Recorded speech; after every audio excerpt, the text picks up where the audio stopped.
नमस्कार। दोपहर समाचार में आपका स्वागत है।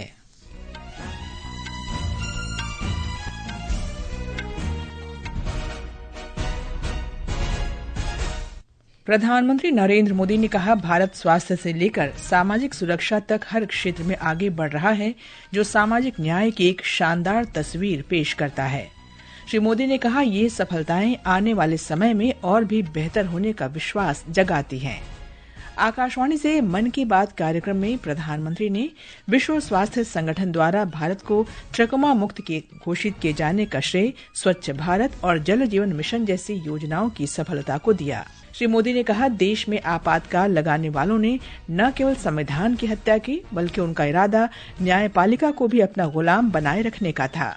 ओडिशा के पुरी में श्री गुंडिचा मंदिर के पास रथ यात्रा के दौरान भगदड़ में 3 लोगों की मृत्यु। उत्तराखंड के उत्तरकाशी जिले में बादल फटने से 9 मजदूर लापता होने के बाद बचाव अभियान जारी। मूसलाधार बारिश की चेतावनी के मद्देनजर 4 धाम यात्रा 24 घंटे के लिए स्थगित। मानसून राजस्थान, पश्चिमी उत्तर प्रदेश, हरियाणा और दिल्ली पहुंचा और आयोवा में आयुष शेट्टी तथा तन्वी शर्मा अमेरिकी ओपन बैडमिंटन टूर्नामेंट के सिंगल्स फाइनल में पहुंचे। दोपहर समाचार के साथ मैं कनकलता। प्रधानमंत्री नरेंद्र मोदी ने कहा है कि स्वास्थ्य से लेकर सामाजिक सुरक्षा तक देश सभी क्षेत्रों में तेजी से आगे बढ़ रहा है। आकाशवाणी से आज मन की बात कार्यक्रम में श्री मोदी ने कहा कि आज देश की जनता किसी न किसी प्रकार की सामाजिक सुरक्षा का लाभ ले रही है। उन्होंने अंतर्राष्ट्रीय श्रम संगठन की एक रिपोर्ट का उल्लेख किया, जिसमें कहा गया है कि देश की 64% से ज्यादा आबादी को किसी न किसी सामाजिक सुरक्षा का लाभ मिल रहा है। भारत में स्वास्थ्य से लेकर सामाजिक सुरक्षा तक हर क्षेत्र में देश सैचुरेशन की भावना से आगे बढ़ रहा है। ये सामाजिक न्याय की भी उत्तम तस्वीर है। इन सफलताओं ने एक विश्वास जगाया है कि आने वाला समय और बेहतर होगा। हर कदम पर भारत और भी सशक्त होगा। श्री मोदी ने कहा कि भारत सामाजिक सुरक्षा प्रदान करने वाले दुनिया के सबसे बड़े देशों में शामिल है। प्रधानमंत्री ने विश्व स्वास्थ्य संगठन की रिपोर्ट का भी उल्लेख किया, जिसमें भारत को आंखों की बीमारी ट्रकोमा से मुक्त घोषित किया गया है। आप में से बहुत से लोगों ने आंखों की एक बीमारी के बारे में सुना होगा, ट्रकोमा। ये बीमारी बैक्टीरिया से फैलती है। एक समय था जब ये बीमारी देश के कई हिस्सों में आम थी। ध्यान नहीं दिया जाए तो इस बीमारी से धीरे धीरे आंखों की रोशनी तक चली जाती थी। हमने संकल्प लिया कि ट्रकोमा को जड़ से खत्म करेंगे और मुझे आपको ये बताते हुए बहुत खुशी है कि विश्व स्वास्थ्य संगठन ने भारत को ट्रकोमा फ्री घोषित कर दिया है। प्रधानमंत्री ने कहा कि ये उन लाखों स्वास्थ्य कर्मियों के अथक प्रयासों का फल है, जिन्होंने इस बीमारी से लड़ाई लड़ी। श्री मोदी ने कहा कि इसके उन्मूलन में स्वच्छ भारत अभियान और जल जीवन मिशन से भी काफी मदद मिली है। उन्होंने कहा कि इस उपलब्धि से देश में सामाजिक न्याय मजबूत हुआ है। प्रधानमंत्री ने आपातकाल का उल्लेख करते हुए कहा कि जन भागीदारी से बड़े संकटों का मुकाबला किया जा सकता है। उन्होंने कहा कि आपातकाल लगाने वालों ने न सिर्फ संविधान की हत्या की, बल्कि उनका इरादा न्यायपालिका को भी अपना गुलाम बनाए रखने का था। श्री मोदी ने कहा कि इस दौरान कई लोगों को कठोर यातनाएं दी गईं, छात्रों को परेशान किया गया और अभिव्यक्ति की आजादी का गला घोंटा गया। देश पर इमरजेंसी थोपे जाने के 50 वर्ष कुछ दिन पहले ही पूरे हुए हैं। हम देशवासियों ने संविधान हत्या दिवस मनाया है।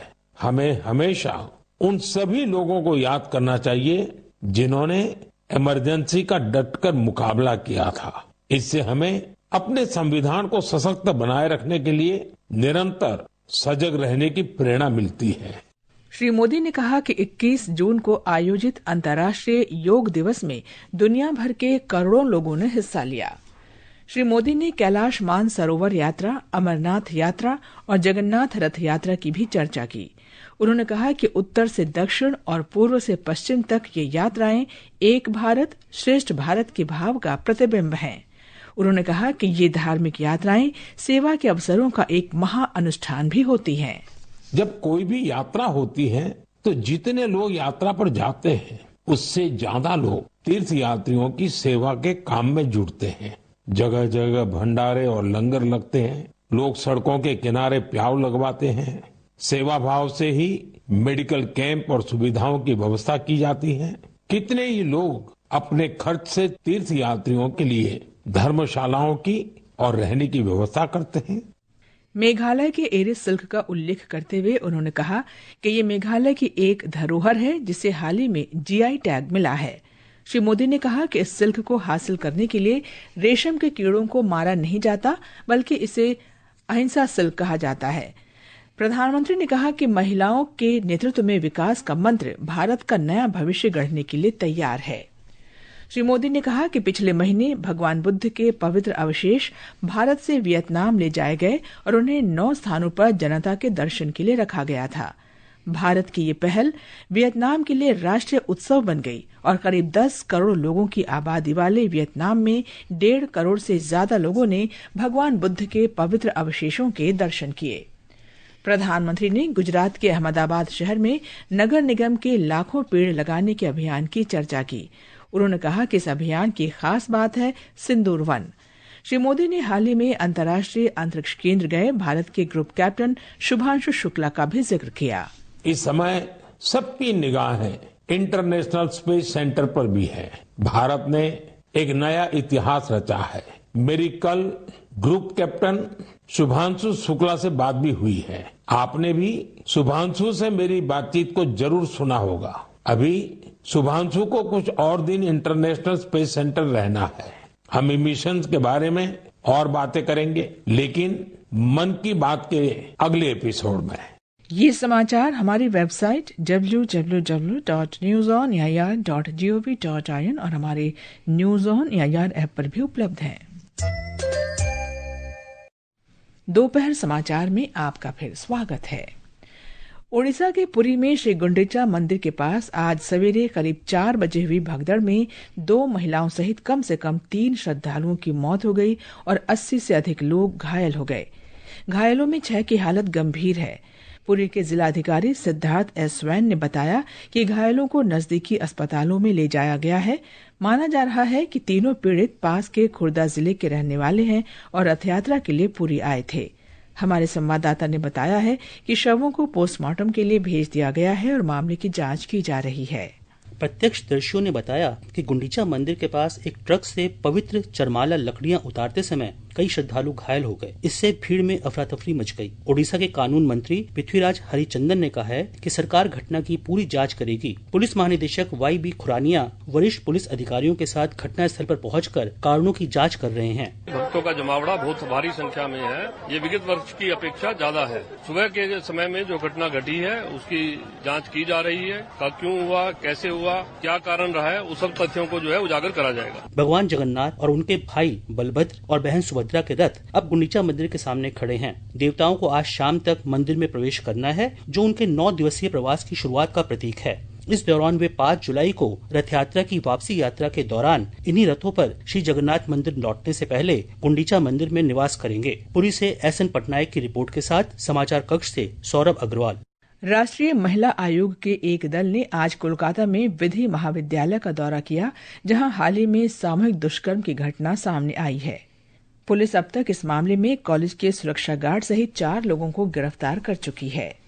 इस मामले को लेकर भारतीय जनता पार्टी के राष्ट्रीय अध्यक्ष JP नड्डा ने 4 सदस्यों की एक समिति गठित की है, जो कोलकाता जाकर मामले की जांच करेगी और अपनी रिपोर्ट सौंपेगी।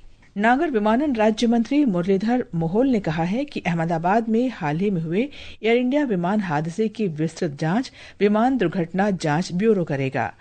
पुणे में एक निजी समाचार चैनल के कार्यक्रम में श्री मोहोल ने स्पष्ट किया कि फिलहाल इस मामले में आतंकवाद का कोई संकेत नहीं मिला है। एयर इंडिया की उड़ान संख्या AI-171 के ब्लैक बॉक्स को विश्लेषण के लिए देश से बाहर नहीं भेजा जाएगा। आज 19वां सांख्यिकी दिवस है। ये दिवस प्रतिवर्ष प्रोफेसर प्रशांत चंद्र महालनोबिस की स्मृति में मनाया जाता है। प्रोफेसर महालनोबिस सांख्यिकी और आर्थिक आयोजना के क्षेत्र की एक नामी हस्ती थे। आज इस अवसर पर दिल्ली में आयोजित एक कार्यक्रम में सांख्यिकी और कार्यक्रम क्रियान्वयन मंत्री राव इंद्रजीत सिंह ने कहा कि डेटा आधारित आज के इस युग में सांख्यिकी ही शासन का आधार है। उन्होंने कहा कि निर्धारित समय सीमा के भीतर बड़े पैमाने पर लगातार सर्वेक्षण करने से देश की सांख्यिकी प्रणाली की दक्षता मजबूत हुई है। The adoption of digital tools such as computer-based personal interviewing, real-time data monitoring and geotagging has streamlined the survey process and improved data accuracy. Alongside methodological improvements, including updated sampling techniques, integrated survey frameworks, and harmonization with international standards have strengthened the credibility and comparability of our data. दक्षिण पश्चिम monsoon आज राजस्थान, पश्चिमी उत्तर प्रदेश और हरियाणा सहित दिल्ली पहुंच गया है। मौसम विभाग के अनुसार मानसून सामान्य तिथि से 9 दिन पहले इस बार पूरे देश में पहुंचा है। उत्तराखंड के उत्तरकाशी जिले में सिलाई बैंड के पास आज तड़के बादल फटने की घटना में निर्माणाधीन स्थल पर काम कर रहे 9 श्रमिक लापता हो गए। राहत और बचाव कार्य युद्ध स्तर पर जारी है। मूसलाधार बारिश के कारण गंगोत्री और यमुनोत्री राजमार्ग भी बाधित हैं। हमारे संवाददाता ने बताया है कि लगातार बारिश और भूस्खलन की आशंका को देखते हुए चारधाम यात्रा को एहतियात के तौर पर 1 दिन के लिए स्थगित कर दिया गया है। प्रदेश के विभिन्न हिस्सों में देर रात से मध्यम से तेज बारिश के कारण कई स्थानों पर सामान्य जनजीवन प्रभावित हुआ है। उत्तरकाशी जिले के बड़कोट तहसील में सिलाई में बादल फटने की घटना से नेपाली मूल के 9 श्रमिकों की तलाश के लिए रेस्क्यू ऑपरेशन जारी है। इस स्थान पर कुल 19 श्रमिक थे, जिनमें से 10 सुरक्षित हैं। जिलाधिकारी ने बताया है कि रेस्क्यू ऑपरेशन में स्थानीय लोग भी सहायता कर रहे हैं। उन्होंने ये भी बताया कि बारिश के कारण जिले में गंगोत्री और यमुनोत्री राष्ट्रीय राजमार्ग भी आवागमन के लिए अवरुद्ध हुआ है। आज NH 134 पे यमुनोत्री की ओर जाने वाले मार्ग पे जो लैंडस्लाइड हुआ है उसमें खोज और बचाव का काम सुबह से चालू है और गतिमान है। NDRF, SDRF और जिला प्रशासन की पुलिस की टीमें लगी हुई है मौके पे। इस बीच प्रदेश में हो रही लगातार भारी वर्षा और भूस्खलन की आशंकाओं को देखते हुए चारधाम यात्रा को 1 दिन के लिए स्थगित किया गया है। आगे की यात्रा को लेकर निर्णय कल मौसम की स्थिति और मार्गों की समीक्षा के पश्चात किया जाएगा। साक्षी सिंह, आकाशवाणी समाचार, देहरादून। हिमाचल प्रदेश में मानसून की वर्षा से जनजीवन बुरी तरह प्रभावित हुआ है।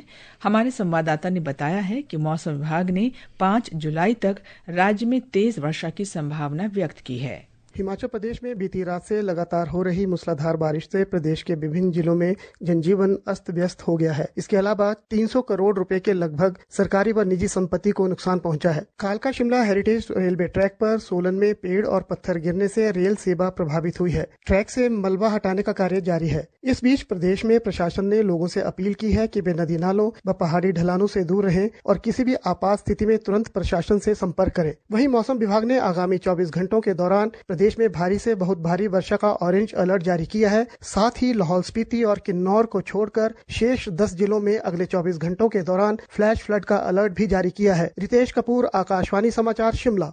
अमेरिकी ओपन बैडमिंटन टूर्नामेंट में भारत के आयुष शेट्टी और तन्वी शर्मा सिंगल्स फाइनल में पहुंच गए हैं।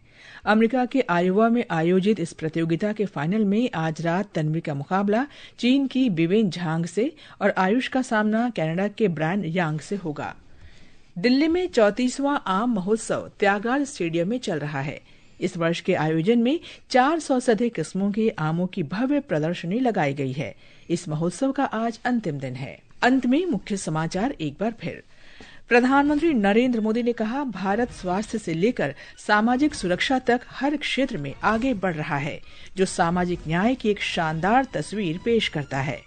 श्री मोदी ने कहा, ये सफलताएं आने वाले समय में और भी बेहतर होने का विश्वास जगाती हैं।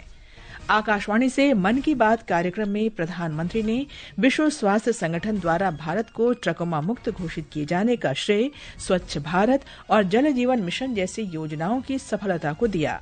श्री मोदी ने कहा, देश में आपातकाल लगाने वालों ने न केवल संविधान की हत्या की, बल्कि उनका इरादा न्यायपालिका को भी अपना गुलाम बनाए रखने का था। ओडिशा के पुरी में श्री गुंडिचा मंदिर के पास रथ यात्रा के दौरान भगदड़ में 3 लोगों की मृत्यु। उत्तराखंड के उत्तरकाशी जिले में बादल फटने से 9 मजदूर लापता होने के बाद बचाव अभियान जारी। मूसलाधार बारिश की चेतावनी के मद्देनजर चारधाम यात्रा 24 घंटे के लिए स्थगित। और आयोवा में आयुष शेट्टी तथा तन्वी शर्मा अमेरिकी ओपन बैडमिंटन टूर्नामेंट के सिंगल्स फाइनल में पहुंचे। इसके साथ ही दोपहर समाचार का ये अंक समाप्त हुआ। नमस्कार।